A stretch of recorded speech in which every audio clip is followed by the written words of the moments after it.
heureux de vous retrouver pour une nouvelle édition du 3401 Rancard. Aujourd'hui, notre invitée est une avocate d'affaires, présidente du REPAF. Vous avez donc compris que c'est une dame. On n'en a pas beaucoup ici.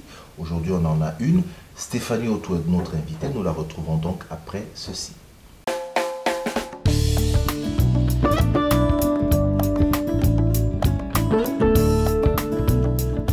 Comme promis, notre invitée Stéphanie Autou. Bonjour Stéphanie. Bonjour Cyril. Merci d'avoir accepté notre invitation. Merci à vous de me recevoir. On nous reproche souvent de ne pas avoir assez de femmes dans ce studio. C'est vrai?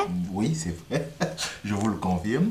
Donc, pour ça, déjà, je vais vous dire encore merci. J'ai dit en introduction, Stéphanie Autou, vous êtes avocate. Oui. C'est sûr que vous n'avez pas porté la toge. La toge et la robe.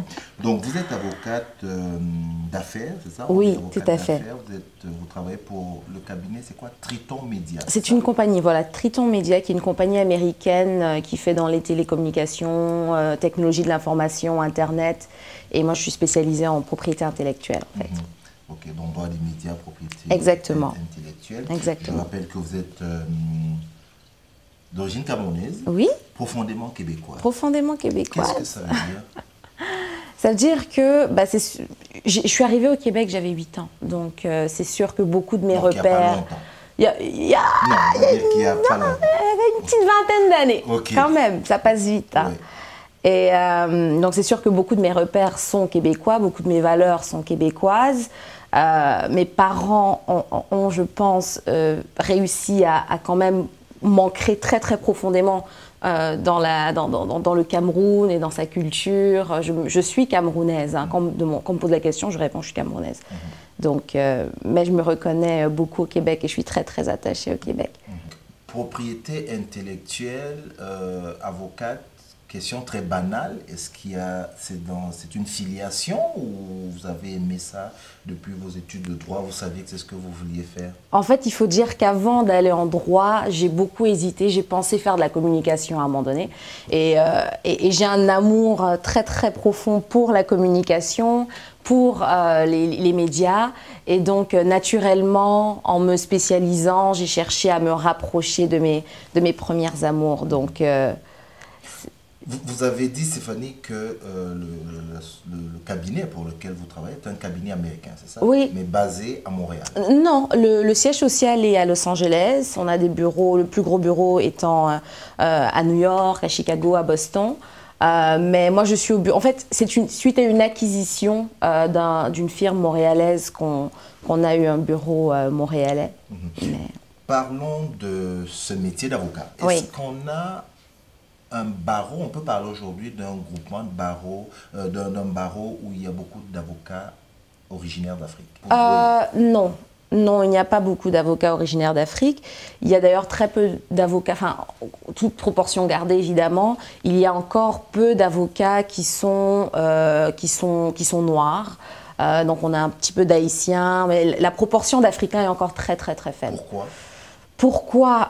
Je pense à la base qu'il y a un problème d'accessibilité à la profession, en ce sens que beaucoup des étudiants qui viennent ici ayant le statut d'étudiant étranger, je ne suis pas sûre qu'un étudiant étranger puisse compléter, faire des études de droit. Je pense qu'à l'admission même, il doit y avoir une petite problématique. Mais c'est vrai que je ne me suis jamais posé la question en tant que telle, sachant que de façon générale, oui, il n'y a pas beaucoup d'Africains, mais il n'y a aussi pas énormément d'Haïtiens, il n'y a aussi pas énormément de Jamaïcains, de Russes. Pas beaucoup d'avocats noirs, c'est ça? De noirs et je dirais de minorités peut-être, plus particulièrement. Plus de femmes que d'hommes? Oui, il y a plus de femmes que d'hommes actuellement au barreau. Je crois que c'est 50, 54, 50. Pourquoi? Pourquoi? Alors là, j'imagine que les femmes, la profession c'est de plus en plus ouverte aux femmes et je crois que les femmes en profitent et prennent leur juste part. Il faut que je vous dise, c'est la première fois que j'interroge un avocat. Et là, je suis heureux comme tout parce que c'est moi qui pose des questions.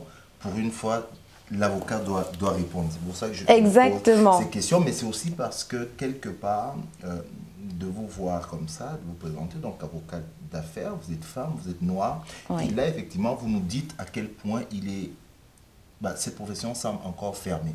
Alors Oui. on parle de plus en plus d'intégration. Vous l'avez dit, vous êtes profondément québécoise. Oui. Donc c'est un peu pour comprendre tout ce cheminement-là. La propriété intellectuelle, c'est un domaine où, comme on dit, ça brasse des affaires dans la propriété intellectuelle. Il s'embrasse beaucoup des affaires dans la propriété intellectuelle, et aussi bien au Québec que dans le monde, même en Afrique. Je reviens en décembre du Cameroun, où il y a eu beaucoup d'événements, de conférences, etc., notamment autour du web, autour des technologies, autour de tout ce qui est médias et ce qui arrive, c'est-à-dire, surtout en Afrique anglophone pour l'instant.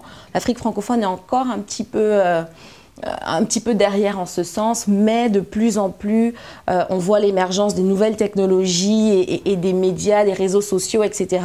Et tout ça, ça fait partie de la propriété intellectuelle. Tout ce qui est innovation, création, start-up, etc. Donc, comme quoi, même là, par exemple, ce que nous faisons là avec Nyangui TV, ça rentre là-dedans. Absolument, absolument.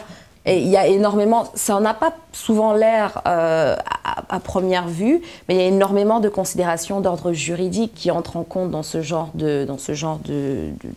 d'entreprise, aussi bien au niveau de la diffusion, au niveau de la musique qu'on utilise dans le cadre de l'émission, les droits d'auteur, le streaming. Je suis particulièrement spécialisée dans tout ce qui est streaming, diffusion en ligne de contenu média. Donc il y a beaucoup de considérations qui sont à prendre en compte. Donc, je vais rester encore sur ce que vous êtes, sur ce que vous représentez. Femme, noire, comme vous l'avez vous-même dit, camerounaise, vous êtes avocate. Il y a des gens qui nous regardent, il y a de jeunes filles qui nous regardent. Vous le dites, l'accès à la profession est difficile. Oui. Mais là, à vous entendre, j'imagine, je vois une jeune fille qui se dit bah, ça vaut peut-être pas la peine, je ne serai jamais avocate quand je l'entends. Bien sûr que non. Pour être très honnête, quand j'ai dit à mon père que je voulais être avocate, au début il m'a dit ah mais tu sais c'est difficile. J'ai dit bah non, il n'y a pas de raison. Donc j'ai fait la demande. Moi j'ai étudié à l'université McGill qui a un système. Pour ceux qui sont hors du Canada, c'est la plus grande université anglophone. Oui. Globalement, on peut dire ça comme ça. Oui. Et donc, il y a un système d'études qui est un petit peu complexe, donc, parce qu'on apprend aussi bien le droit qu'on appelle civil law, le droit civil, que le common law, qui est le droit anglo-saxon. Donc, il y avait encore un petit peu plus un degré additionnel de complexité au niveau de l'admission. Mais il faut y aller, hein, qui ne risque rien n'a rien, j'ai envie de dire. Donc, il n'y a aucune raison de se décourager à ce stade-ci. Oui. C'est vrai que vous n'avez pas étudié la question en tant que telle, mais c'est qu'au début, déjà, il y a cette espèce de barrière. Donc, parmi notre public, il y a beaucoup, la base est surtout africaine. Donc, parmi eux, j'imagine qu'il y a des gens qui seraient intéressés par cette profession et qui peut-être au bout d'un moment se disent, bon, ben, je vais faire quelques années d'études de droit. Je rêve d'être avocat, mais peut-être je ne le serai pas ici. Est-ce que je dois comprendre que c'est beaucoup plus difficile pour l'étudiant étranger? Oui, mais au-delà des étudiants étrangers, au moment où j'ai fait mon barreau, moi, par exemple, je l'ai fait en compagnie de 2 Camerounais. On était 3 Camerounais dans ma promotion de barreau, dont une qui a fait ses études de droit complètement au Cameroun. Donc, elle est arrivée au Canada étant juriste. Elle a dû reprendre quelques cours de droit, mais après ce qu'ils appellent une mise à niveau, ce qui, à mon avis, n'en est pas une, mais c'est des compléments québécois, évidemment, parce que le droit est très national. Donc, après qu'elle ait pu prendre ces cours additionnels-là, elle a passé le barreau et sans problème. Aujourd'hui, elle est avocate à part entière, avocate du barreau du Québec, indépendamment du fait qu'elle ait fait la première partie de son cycle universitaire en droit au Cameroun. Donc, hors conversation, on va progressivement sortir de là. Hors antenne, comme on dit vulgairement, vous me disiez que la propriété intellectuelle en elle-même devient une science ou une matière bien à part. Absolument. Pourquoi? Il y a beaucoup de problèmes de propriété intellectuelle. Oui, surtout lorsqu'on parle de... On est dans une ère d'innovation où les gens créent énormément. Donc, au-delà des... Évidemment, il y a on pense tout de suite au brevet. Oui. Quand on invente quelque chose, il y a le brevet autour de ça. On pense aux marques de commerce que les entreprises mettent en place. On parle des noms de domaine, le www. On parle d'innovation, donc tout ce qui est les startups, les nouvelles technologies, les médias. Donc tellement de domaines différents où à un moment ou à un autre, il y a des problématiques de propriété intellectuelle qui se posent, que c'est vraiment un domaine. Pour l'instant, au Québec, c'est encore très, très petit. Je dirais qu'on a une petite communauté d'avocats qui exercent, qui se spécialisent dans ce domaine-là, mais grandissante, définitivement grandissante. Si c'est petit au Québec, j'imagine qu'au niveau de l'Afrique, même si vous étiez au Cameroun, oui. vous étiez au Cameroun récemment, ça oui. va être encore... C'est encore plus petit. Embryonnaire. Absolument, c'est encore très embryonnaire. Au Cameroun, en fait, pourtant, au Cameroun, on a quand même l'OAPI, hein, oui. l'Office africain de la propriété intellectuelle, qui est basé à Yaoundé. Donc, et il y a un certain nombre de droits de la propriété intellectuelle qui est en place. Par contre, c'est surtout au niveau de l'application qu'on a des problèmes. Et c'est un droit, c'est une propriété intellectuelle, un corpus de règles qui n'est peut-être pas à jour, qui n'a pas suivi toutes les évolutions qu'il y a eu au cours des dernières années en termes d'Internet, en termes de technologie de l'information, réseaux sociaux, etc. Donc, je pense qu'il y a encore du travail à faire. Je vous entends parler du web. Nous sommes une web télé, donc oui. Évidemment, ça me fait plaisir, mais j'ai l'impression que pour vous, le web, c'est quelque chose de, je ne vais pas dire de fabuleux. L'avenir est dans le web? Absolument. L'avenir est dans le web. J'irai même plus loin. Je pense que l'avenir de l'Afrique passe par le web. Je pense qu'il y a en ce moment, en Afrique de façon générale, un essor de la technologie mobile. Même pas un essor, en fait. Ce qu'on fait en Afrique avec un téléphone, jamais on ne penserait le faire ici. Donc il y a tellement de choses à exploiter au niveau du mobile, il y a tellement de choses à exploiter au niveau d'Internet. Une fois qu'évidemment l'accessibilité, l'accès à Internet sera généralisé, je pense que beaucoup de choses, il y a une espèce de saut numérique qu'on va faire en Afrique et à mon avis, c'est là que ça se passe. C'est peut-être un boulevard pour les avocats d'affaires spécialisés en propriété intellectuelle. Qui sait, pourquoi pas? D'accord. On va faire je vous propose qu'on fasse une pause, Stéphanie Autou. Oui. Au retour de la pause, on va parler de l'autre casquette que vous avez. Oui. Avocate. Oui.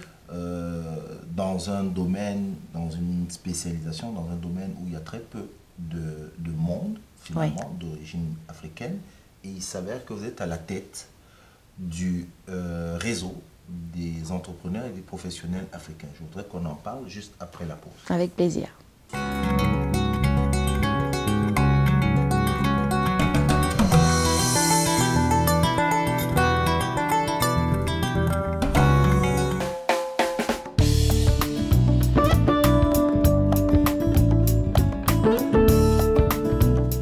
Voilà, on se retrouve donc pour la deuxième partie de l'émission avec notre invitée, Stéphanie Autou, qui est avocate, vous l'avez entendu en première partie, mais qui maintenant va nous parler de sa nouvelle casquette, qui est celle de présidente du réseau des entrepreneurs et professionnels africains, le REPAF, bien connu de nombreux téléspectateurs qui sont ici dans la zone du Québec. Oui. Stéphanie, vous êtes... depuis octobre, je pense, septembre 2012, oui. la présidente du REPAF. Oui. Et ça fait une espèce de boom. En avez-vous eu conscience? Du boom peut-être pas, mais c'est vrai que c'est la première alternance qu'il y a au niveau du REPAF depuis sa création. Qui date donc, de quand? 2006. 2006, ok. Donc, effectivement, je pense que les gens étaient curieux, certains dubitatifs. On a dû rassurer pas mal de nos partenaires. qui était un peu inquiet parce que qui dit changement, ils ne me connaissent pas, ils ne savent pas d'où je sors, ils ne savent pas ce que j'ai fait, ce que je veux faire. Donc oui, je pense qu'il y a eu une petite période de doute. Pour certains, c'était bienvenu, pour d'autres moins. Donc oui. Superbe coup de marketing pour le REPAF? Marketing. Je dirais oui et non. Non, parce que ça va beaucoup plus loin qu'un simple coup de marketing. Le changement, il est réel. L'idée derrière tout ça, c'était un petit peu de redonner un coup de jeune au REPAF, certes, mais aussi de revoir, d'actualiser notre façon de faire les choses, de se réadapter aussi au public qu'on veut cibler. Parce que jusqu'ici, c'est vrai que les jeunes professionnels, quand je dis jeunes, bon, on est tous jeunes, hein, mais vous avez dit que ça allait ressortir. Donc, non, aller séduire un petit peu les finissants qui intègrent actuellement le marché du travail, qui ont été formés pour la plupart ici au Québec, qui ont donc des problématiques qui sont différentes par rapport à celles que pouvaient connaître des professionnels qui, par exemple, ont été formés ailleurs, qui arrivent ici, qui vivent des questions d'intégration, etc. Je pense que c'est une nouvelle génération. Évidemment, l'idée n'est pas de révolutionner les choses. Il y a beaucoup de travail qui a été fait au niveau du REPAF au cours des dernières années. Il y a une clientèle qui est établie. Donc des membres qui sont membres depuis le début. L'idée n'est pas de les chasser, de dire voilà, faites du vent, on ramène les nouveaux. Si je vais vous dire une vérité, Stéphanie, moi le REPAF c'était toujours regroupement. D'accord. Mais en fait c'est un réseau. Oui, c'est un réseau. Si vous pouvez aider ceux qui nous regardent à faire la différence entre le regroupement et le réseau, parce que je pense qu'en termes d'activité, vous faites plus de réseautage. Je veux dire, je vois par exemple, j'ai essayé de faire mes devoirs et depuis que vous êtes à la tête du REPAF, c'est beaucoup de réseautage. Oui. Donc, est-ce que et moi, personnellement, j'ai cru percevoir une différence. Est-ce que vous faites la même différence entre réseau et regroupement? Oui et non. Dans le terme regroupement, il y a l'idée de mettre ensemble, d'un petit peu mettre en commun nos forces respectives, discuter de nos problématiques communes. Bref. Donc, dans l'idée de réseau, je pense que mon équipe et moi, ce qu'on a vraiment voulu mettre de l'avant, c'est le fait qu'il y a au sein des entreprises québécoises des professionnels africains, des cadres d'origine africaine qui occupent des postes clés. Et je pense qu'il est important qu'en tant que communauté, j'ai envie de dire, communauté africaine, ça ne veut pas dire grand-chose, mais en tant que ressortissant de pays africains, disons-le comme ça, qu'on puisse un petit peu prendre avantage, profiter, ça c'est un anglicisme, ça, profiter des différentes personnes qui font partie de ce réseau-là, mais surtout, et ça c'est important pour nous, de ne pas se limiter à la communauté africaine. C'est important pour nous d'établir un lien entre nous, professionnels et entrepreneurs africains, et le milieu d'affaires québécois. Donc ça, je pense qu'on s'y attelle, on l'a toujours fait. Je pense que c'est quelque chose... D'accord. Posons les questions simplement. Comment on adhère au REPAF? En payant un membership qui est même pas cher, je crois que c'est 50 $, en allant sur le site www.repaf.org, devenir membre, payer la cotisation, et c'est très simple. Je ne travaille pas encore. Je suis au Québec, mais je ne travaille pas encore, ou au moment où je vous parle, je ne travaille pas. Puis-je être membre du REPAF? Bien sûr. Ok. Question pratico-pratique. Quand je viens vous voir, vous, Stéphanie, auto-présidente du REPAF, ou votre équipe, est-ce que vous me montrez une liste d'offres d'emploi? Non. Par contre, de nos jours, le mot réseau dont vous parliez tout à l'heure prend toute son importance. C'est important de connaître des gens. même si aujourd'hui, au moment de l'adhésion, on ne montrera peut-être pas une liste d'emplois concrète en disant voici des... Parce qu'on n'est pas un service de placement. Okay. Par contre, on va vous faire rencontrer des personnes dans votre domaine, des personnes qui sont issues de votre communauté ou pas, et des personnes qui pourront donner une impulsion à votre carrière. Parce qu'aujourd'hui, c'est pas tellement... Oui, l'éducation, le papier, le diplôme est important, mais plus important encore, c'est qui on connaît, qui on a eu l'occasion de rencontrer, les différents liens qu'on a eu l'occasion de faire, etc. Et ça, on ne peut le faire qu'en mettant en commun nos ressources, nos réseaux, nos compétences. Je vous posais la question parce que vous disiez, vous, avec votre équipe au niveau du REPAF, vous avez voulu, vous avez orienté un tout petit, changer l'orientation un peu du REPAF. C'est-à-dire, vous voulez vous adresser, comme vous le disiez tantôt, plus à ces jeunes professionnels, mais je dirais nés au Québec, sortant des écoles ici, alors qu'avant, peut-être, le REPAF était plus un genre de réseau pour professionnels africains ayant vécu leur formation ailleurs. Et avec les problèmes d'intégration qu'on a, quand nous on entend REPAF, on se dit, ah ok, REPAF, peut-être qu'ils vont m'aider à trouver un emploi. Ouais. Vous vous dites non. Non, c'est pas exactement. Par contre, juste une petite précision. On n'a pas tellement. L'idée, c'est pas de changer. On n'a pas changé notre clientèle cible. On a voulu intégrer ces jeunes-là qui jusqu'ici étaient absents. Donc c'est un petit peu. C'est la nuance que je veux faire. On s'adresse évidemment aussi aux professionnels africains qui arrivent et qui ont une formation étrangère. Oui. Mais on ajoute, on accueille, parce que le problème qu'on a eu, c'est que les jeunes professionnels donc, qui étaient formés ici ne se sentaient pas forcément interpellés par le REPAF. Ils se disaient, bah oui, mais moi, bon, j'ai pas de problème d'intégration, voilà, j'ai fait mes études ici, je suis d'ici, je vais plutôt aller à la Jeune Chambre de Commerce de Montréal, ce qui est très bien, c'est pas plus mal d'aller à la Jeune Chambre de Commerce de Montréal. D'ailleurs, le REPAF fait partie d'un regroupement qui s'appelle le Regroupement des Jeunes Chambres de Commerce du Québec. On en fait partie, on siège sur le conseil d'administration de ce regroupement-là, qui regroupe toutes les jeunes chambres de commerce à l'échelle du Québec. Donc la Jeune Chambre de Commerce de Montréal, Chicoutimi, Trois-Rivières, toutes les jeunes chambres de commerce, en plus de regrouper également les jeunes chambres qu'on appelle culturelles, donc la Jeune Chambre de Commerce française, latino-américaine, chinoise, haïtienne, juive, libanaise. Donc on fait vraiment partie, on s'inscrit dans un cadre d'affaires québécois qui fait en sorte que c'est important pour nous d'aller chercher ces jeunes-là, mais c'est tout aussi important pour nous de garder les membres qui ont une formation non québécoise. Donc, je vois que vous êtes en lien avec toutes les jeunes chambres de commerce. Oui. Vous avez cité Libanais, machin, mais vous-même, vous n'êtes pas une chambre de commerce. Si, on est une chambre de commerce.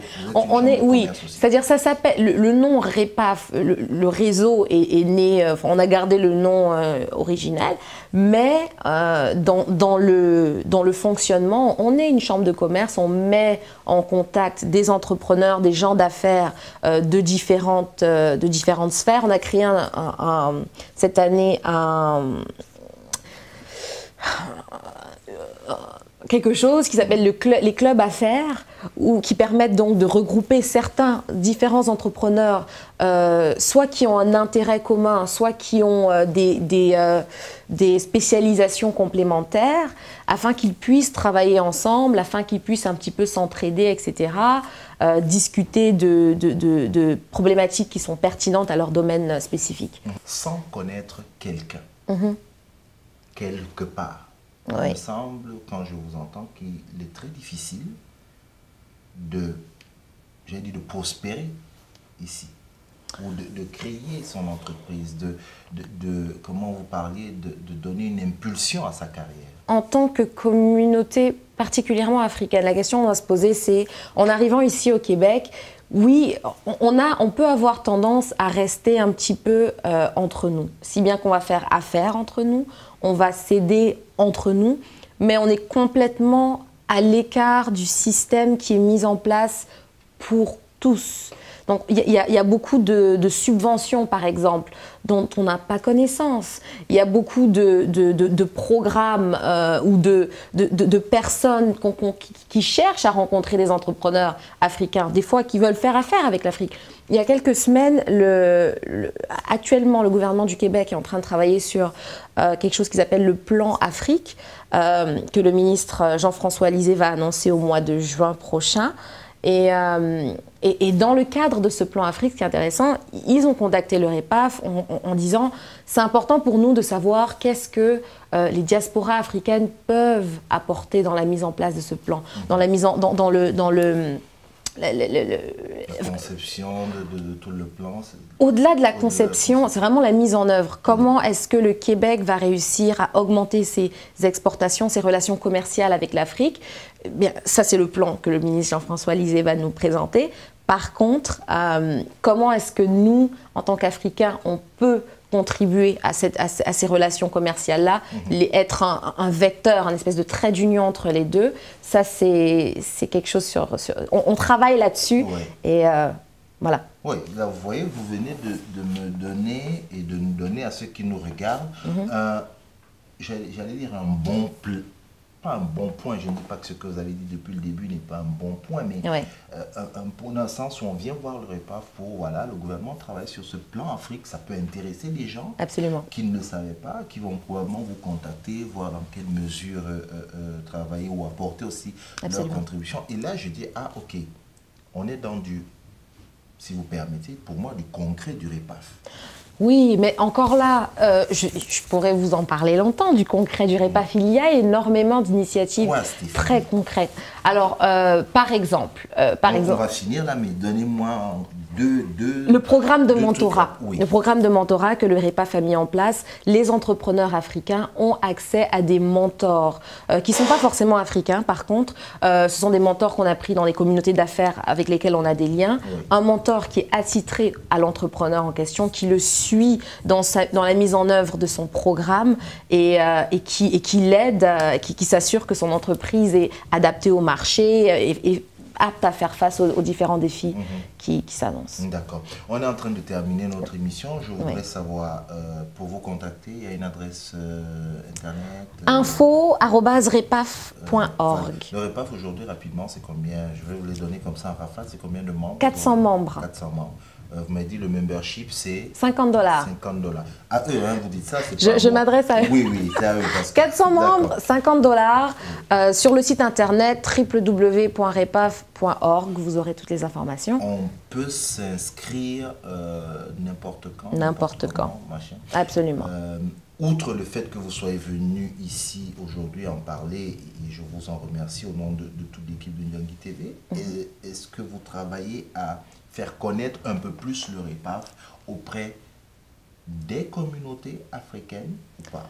Bien sûr, bien sûr. Là, on a et c'est peut-être mon petit bagage technologie de l'information, mais là, on est vraiment en train de travailler sur une stratégie au niveau des médias sociaux parce qu'une fois de plus, à mon avis, Internet est l'avenir. Donc, à travers les réseaux sociaux, on est vraiment en train de faire une campagne de recrutement active de jeunes ou moins jeunes membres des communautés africaines qui veulent bien se joindre à nous. Et qui veulent bien, en fait, c'est même pas qu'ils veulent bien, parce que c'est pas un service qu'ils nous offrent, qui ont envie de s'impliquer, d'établir des liens avec les communautés d'affaires québécoises et autres qui sont à Montréal. Et donc voilà, on est très... merci beaucoup Stéphanie. Merci à vous Cyril. Avocate d'affaires. Oui. Surtout sur la propriété intellectuelle. Tout à fait. Comme on dit dans notre pays d'origine commun, vous montez, vous descendez, vous montez, vous descendez à la tête du REPAF. Est-ce qu'il reste de la place pour la femme que vous êtes qui a sa vie à elle? C'est pas évident. C'est pas évident parce qu'effectivement, ça demande énormément de travail. Je pense qu'au départ, je l'ai un petit peu sous-estimé. Quand je suis arrivée, je me dis oui, il n'y a pas de problème.